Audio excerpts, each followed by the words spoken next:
Okay, welcome back to another episode of The Bottom Line. Today's episode is sponsored by Trifecta Nutrition. News has kind of been developing and going on behind the scenes. Loud and Live announced last week that they're moving forward with separating themselves from the CrossFit Games sanctional season and going back to having the same 5 events they were planning to have this season, but with new dates next year, I believe starting in March with the West Coast Classic. It's fairly clear from this announcement, Tommy and Niki, that they are not going to be sanctionals next year, and they're going and sort of going out on their own, which creates a little bit of a parallel CrossFit or competition season to CrossFit. First reactions, how does this affect kind of the CrossFit Games season as a whole? I guess it kind of depends on what the CrossFit Games season is actually going to look like in the future, given the recent change that we just heard. While you were saying that, I had Fleetwood Mac's "Go Your Own Way" just playing in my head the whole time. But honestly, I feel like Loud and Live, for the most part, since all the changes original changes have happened, in their kind of formation of the sports sector, have really kind of maintained their own identity and really tried to do that. So I think this kind of just more falls in line of, hey, we're content with doing our own thing. We like building experiences and an identity around the events that we know how to do. If that falls in lockstep with CrossFit, or if it doesn't, it's all good. We're just going to continue to work on building a good experience. And I think that was even more amplified by the fact that the COVID stuff hit and prevented them from doing the other events. So they really had to pare down a little bit and focus internally on what they're most ready and prepared to do. And that's just produce their events sans any other labeling and kind of move forward with what is going to help build Loud and Live. Yeah, I have always felt like they have sort of been like in their own lane, in their own space, doing everything that they really think is best, both for their events and for the athletes. And I've never really felt like the super contention between them and HQ. It's always kind of just been like, this is how, the regional season used to be. And, obviously big events like Wadapalooza were still happening. And I know they weren't owned by them at the time, but I'm just saying they sort of have always been adjacent and always been scheduling things and planning things to the benefit of the athletes themselves. So if they sort of make this parallel season, I don't necessarily think it's going to be a lot of crossover or a lot of like, oh, I wish I could go to games, but I can't because there's a Loud and Live event. Like, I have a feeling that they're going to look at the entire season holistically from both their angle and from a CrossFit HQ angle, if there's still some sort of season to look at moving forward, and make sure that they're just doing everything that will allow them to maintain their company and their brand and allow the athletes to go to as many events as possible, make as much money as possible, and further their careers. Like that's everyone's goal here. Yeah. Go ahead, Tommy. Yeah. I was going to say, and there's precedent for the events of this nature to exist outside of the CrossFit sphere. You look back to 2013, 2014, you had the East Coast Championships, you had Wadapalooza, you had Granite Games, you had the Fittest Experience, which was also called, I believe, something else out in Austin. You had a handful of other events that were very prominent that athletes would still attend, use as tune-ups for other parts of the season. It was still a big experience, and they coexisted. So I think Loud and Live is probably using that as their blueprint, especially with bringing a new event like the West Coast Classic that could be massive out in California, as well as other events to new properties and new areas of the country, of the world, with Madrid and Mexico. My only question is if we see a lot of sanctioned events moving away from HQ and, new leadership at HQ figuring out what their new season should look like, I'm curious to know if HQ goes back to a regionals type format, since so many sanctioned events have left and maybe that's not their thing anymore. Maybe they go back to regionals. How then do athletes figure out when and how to peak? Because already a different format is going to make it tougher to lay out events over the course of a calendar year. That's my question. Yeah. Well, one thing that stands out to me, or two things that stand out to me, number one is that if you go first, then people have to work around you. Now, they can also, an event or CrossFit, another a sanctioned event or CrossFit can decide, hey, we're willing to program it on the same weekend as West Coast Classic. That is your choice.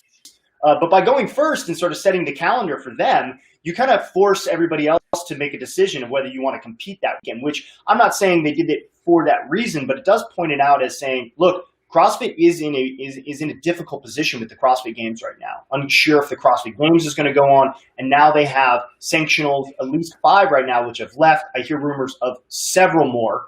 So they have a lot of choices to make about how they execute that. If the Open stays, if the Open goes, if the Open goes during a Loud Live event. I know you guys, I'm not sure where you are, but I believe that there will be some CrossFit Games athletes, notable ones, who show up to some of these Loud Live events because they have put down some very hefty prize purses in the past. And having spoken with Matt and with the crew over there, they have no intention going backwards on that. In fact, they're trying to move it forward even more and present a viable opportunity for people to make money. So I think that it's a strong move by Loud and Live to come out and to do this, and I think that it's going to force CrossFit to make some tough decisions about how they want to present the season and what do they want to work with. It doesn't exactly preclude CrossFit from deciding that this is a major event and that, Loud and Live, we get it. You were frustrated or upset or you wanted to distance yourself from CrossFit, but there's a way that we can still offer and work together. There's no real written playbook here yet as far as how they want to do it. And I think it'll be very telling from a games perspective, not from the affiliation and the training side, but from the game side of CrossFit HQ, how they treat this situation with sanctionals. Because a lot of them are, in fact, very upset about how the last 2 seasons have gone and the new ones for their first season, having spoken with them. So I think it'd be very telling as far as, do they come at this with spears like we've known CrossFit to do in the past, or do they come and say, hey, let's sit down at the table, let's really talk about this. How do we continue to work together? I think that'll be something I'm going to be looking very closely at, is what's their posture towards these outside events? Because in the past, it was pretty, aggressive. Yeah. I would say one of the big driving factors too, not just for the events, but for the athletes as well, is the brands. Because for the other 340 days of the year that these athletes aren't competing, on top of, the prize purses and stuff like that, it's the brands that they have to work with, that they have sponsor obligations to, and they have appearance fees and win bonuses and things like that. And if those brands are only willing to work with one aspect of the season, and that aspect also happens to pay a good prize purse, well, then you start to have a few more chips pushing to one side of the pot, right? And that's one of the biggest issues that CrossFit has had in the last month or so, is the brands disassociating themselves with CrossFit. That's probably a huge piece that the new CEO and owner, Eric Rosa, is going to have to fix in order to kind of bring those brands back into the fold, because athletes need exposure, they need competition, and they need a prize purse in order to kind of cultivate that lifestyle for themselves, in order to be able to pay the bills, first off, and two, to build the brands and have a return on investment for the brands that want to work with themselves as well. So I really think, and one of the things that Loud and Live has been so strong with is brand association. They have big name brands in their corner willing to work with them. And even on a smaller scale, you go to Wadapalooza, you see how many tents and companies want to be at that event. That right there tells you that it's like a valuable property for them as far as brand recognition. We got Chipotle and more recently Gillette to work on their UIM. These are real world brands with real money to spend in that. We covered that as saying, look, follow where the money is going. If more big brands like this are with literally endless marketing budgets are getting into CrossFit, that is a good thing. And they're sticking with those companies with Loud and Live right now. So, and with Loud and Live, with athletes that are working in that network, I think that's important. But remember, guac is extra. Right, always. But you're worth it. Yes. But you're worth it though. I will say that I think exposure is key. Like, nothing happens with these athletes in terms of sponsorships unless they have the backing of their fans, unless their fans can see them on their screen, or they have a ton of followers on Instagram, whatever that exposure may be. And I think it's going to be a really slow mental shift to take away the gravitas of the CrossFit Games, quote unquote. I think that even if Loud and Live events or other events end up getting a ton of sponsorship money, you can win a huge prize purse, brands are starting to go there, I still think there's a big majority of CrossFit adjacent fans who will catch it, when it's streaming and will walk into the box, but don't really care about us or what we're recording right now or who we are. And to them, the pinnacle of the sport is still and always will be the CrossFit Games because it bears that title. And I just think that's going to be a really slow shift. So I hope that the athletes don't find themselves in a sticky situation where they might need the games for exposure,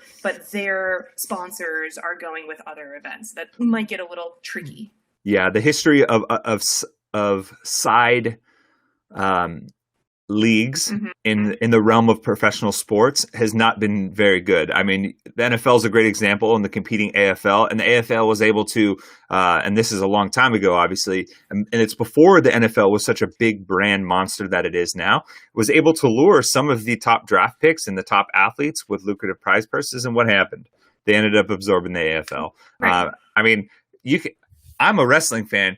Having Vince McMahon as the commissioner of the XFL is fantastic, but that doesn't make it any more exciting if the money and the athletes aren't there. Right. So I hope that they're able to coexist, and I think there's a good chance as well. But I think there really has to be an identification of whether or not they're actually trying to compete with the games or just trying to be something entirely new and provide another competition and money option for athletes that want to compete. Right. Well, that remains to be seen. We don't know what the full scope of their plans are. You know, we've heard some rumors about where things are going and what the directions are that are going to play it. But we got to kind of let that play out and see, are they building something a little bit bigger here, and will some other events join them? We've seen Loud and Live do partnerships across, with the IOQ, the International Online Qualifier. They work with like Atlas Games and Filthy 150 and Southfit, et cetera, to do one qualifier to rule them all, so that, addressing a serious issue in CrossFit, which is top athletes doing 15 qualifiers and still trying to train regularly and compete regularly. Got to be a little bit exhausting. So, we've seen them partner with other people in the past. It remains to be seen how this exactly plays out. And that, I think that will be a very telling details about the direction there. All this obviously coming really together really pretty quickly in the last 2 weeks and a couple of days, as this started, 17 days ago, and we've obviously seen a lot of changes that have happened then. That's it? I can't imagine. Yeah, it's just like 17 days. I was coming out of a mountain, getting text messages from the whole world telling me like what happened, and I'm like, I don't know, but that was 17, 18 days ago, and so much has happened in that short period of time. I can't imagine what's going to happen in another 18 days. I imagine we'll get a lot more answers about some of these questions and where things are going, but exciting times for CrossFit, especially in light of the news of the new CEO joining, the acquisition and the new CEO. So we'll continue to cover it. Tommy, Niki, thank you so much for joining me this episode of The Bottom Line, and we'll catch you guys again soon.